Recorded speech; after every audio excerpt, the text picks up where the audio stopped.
Hello friends, केम छो बधा? I hope तमे बधा मस्त अने स्वस्थ हशो। तो तमारुं स्वागत है मारी चेनल मारी रसोई 24 में।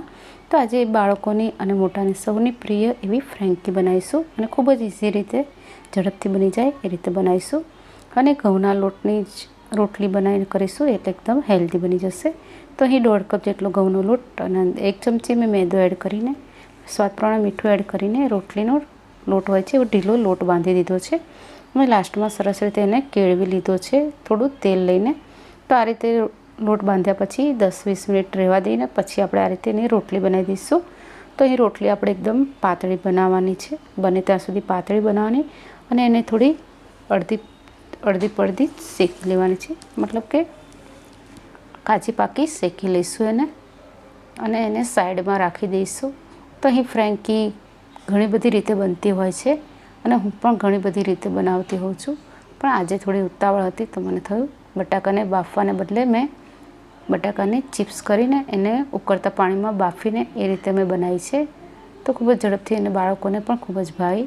તો આ રીતે પણ ફ્રેન્કી બનાવી શકાય છે। તો અહીં આપણે રોટલી એક સાઈડ સેજ ચડી જાય એટલે આપણે એને થોડી પલટાઈને બીજી સાઈડે પણ થોડી ચડવા દઈશું। તો આપણે પૂરેપૂરી એને શેકવાની નથી, મતલબ કે એને कड़क नहीं थवा देवानी। तो आ रीते ज आपणे रोटली ने शेकी लईशुं। तो मैं अहीं 2 થી 3 रोटली ने शेकीने लई लीधी छे। तो आ रीते तमे पहेलाथी पण रोटली बनावीने मूकी राखी शको। तमने ज्यारे मन थाय त्यारे तमे खाली एनुं स्टफिंग ज करवानी जरूर पड़े। तो खूब ज इजी छे अने बाळकोने शाक रोटली नहीं खाता पण आ रीते तमे फ्रेंकी जेवुं बनावीने आपशो ते होंशे होंशे खाशे। तो रोटली आपणी थई गई छे। तो हवे आपणे बटाका ने छोली लईशुं पहला एनी छाल ने। तो अहीं भले 4 बटाका लीधा छे पण अंदर मैं 3 ज बटाकानो यूज कर्यो छे अने 3 बटाकामांथी मारी 4 થી 5 फ्रेंकी बनीने रेडी थई हती। तो आपणे एने जे फ्रेंच फ्राइज बनावती वखते जे कट करे छे ए रीते अथवा तो जे बटाकानो आपणे चिप्स वाळुं शाक बनावे छे ए रीते एने कट करी लईशुं 3 बटाकाने। तो अहीं थोड़ा मोटा बटाका होत तो वधारे सारी फ्रेंच फ्राइज जेवुं ज एनो लुक आवत, पण बटाका मारी पासे नाना ज छे पण वांधो नहीं। तो आ रीते एने बधा बटाकाने कट करीने आपणे उकळता पाणीमां सेज मीठुं एड करीने अने एने 5 થી 7 मिनिट माटे उकळवा दईशुं। तो सरस रीते अंदर बफाई जशे बटाका। तो आपणे बटाकाने कुकरमां बाफवानी के छाल काढवानी के बधी झंझट वगर आ रीते खूब झड़पथी आपणा बटाका बफाई पण जशे अने बाळकोने पण कंईक नवुं लागशे। तो अहीं मैं पाणी मूकी दीधुं छे अने एनी अंदर जे चिप्स छे एने एड करीने आपणे एने उकळवा दईशुं पाणीने अने आपणे चेक करी लईशुं 5-1 मिनिट रहीने के बटाका चढ़्या छे के नहीं। तो मीठुं एड करवाथी खूब झड़पथी चढ़ी जशे बटाका। जो तमने बटाका बाफीने ए रीते रोल करीने करो तो पण करी शको छो, पण मने ए रीते थोडुं ओछुं गमे छे तो हूँ આવી રીતે પણ બનાવું છું ઘણીવાર। તો બટાકા ચડી ગયા છે ને એને આપણે અંદરથી પાણી કાઢી નાખ્યું છે। તો હવે અંદર જે આપણે વેજીટેબલ એડ કરવાના છે એને આપણે કટ કરી લઈશું। તો અહીં મેં કેપ્સિકમ લીધું છે અને કોબીજ લીધી છે મેં। અહીં તમે ગાજર કે બીટનો પણ યુઝ કરી શકો છો, પણ જો બાળકોને ના ભાવતા હોય એ વેજીટેબલ એડ ના કરશો ને તો એ ફ્રેન્કી ખાશે જ નહીં। તો અહીં મારે પણ એવું છે તો મેં અંદર બીટનો યુઝ નથી કર્યો। તો આપણે કોબીજ અને જે કેપ્સિકમ છે એ અને ડુંગળી એ 3નો હું યુઝ કરીશ અને આપણી ફ્રેન્કી બની જશે।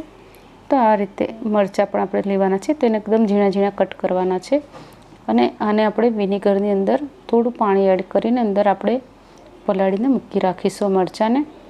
તો આ મરચાં અંદર વિનેગરમાં અથાઈ જશે અને આને પણ આપણે ફ્રેન્કીમાં એડ કરવાનું છે। અને આ છે જે વિનેગરવાળા જે મરચાં જે ચીલી વિનેગર અત્યારે તો હું એને કહું છું તો એ ખૂબ મસ્ટ છે, મતલબ ખૂબ જરૂરી છે। તમે ફ્રેન્કીમાં આ વસ્તુ એડ થતી જ હોય છે, આના વગર તમારી ફ્રેન્કી જ નહીં કહેવાય અને એનો જે ટેસ્ટ આવે છે અંદર એ ખૂબ જ સરસ લાગે છે।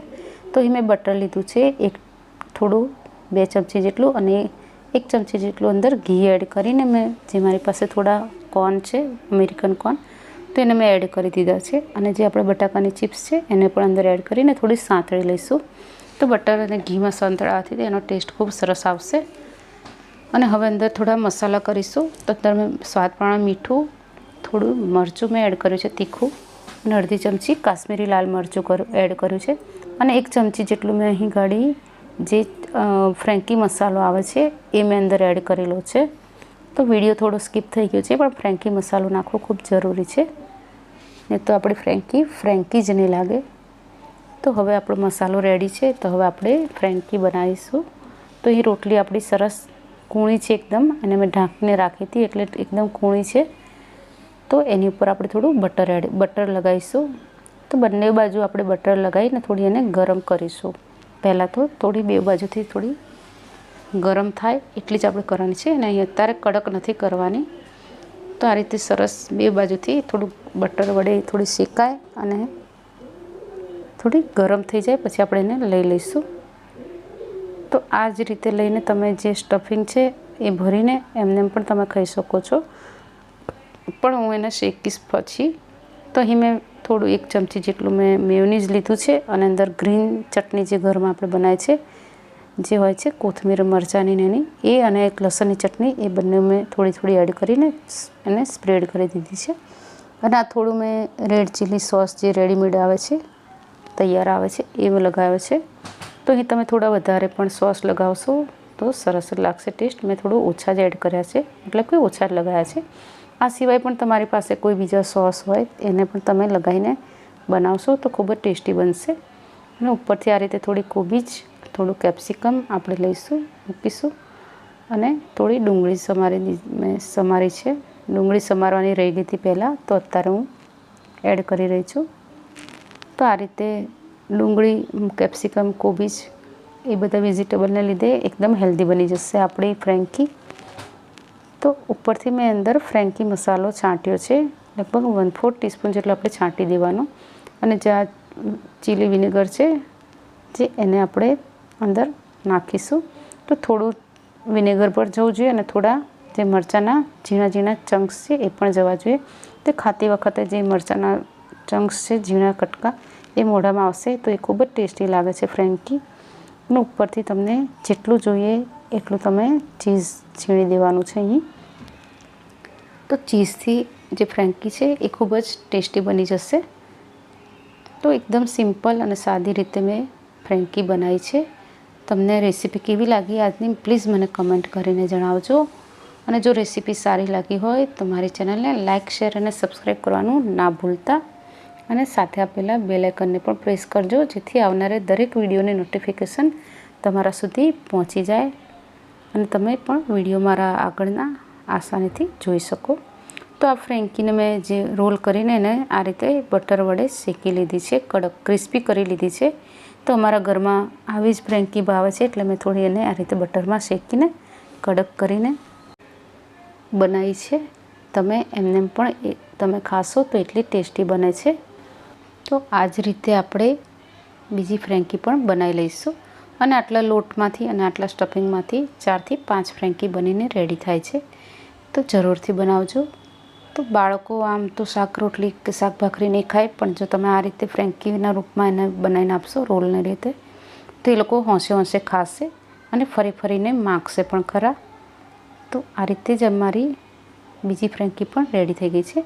તો એને હું આ રીતે એલ્યુમિનિયમ ફોઇલ વડે એને રેપ કરીશું, જેથી બાળકોને આપીએ તો ખાવામાં એ લોકોને આસાની રહે, તો હાથ વડે પકડીને ખાઈ શકે. તો એટલા માટે જ મેં આ રીતે એલ્યુમિનિયમ ફોઇલની અંદર મેં એને રેપ કરી છે. બધી જ ફ્રેન્કીને મેં આ રીતે રેપ કરી લીધી છે. રેસીપી જોવા બદલ થેન્ક યુ. રાધે રાધે.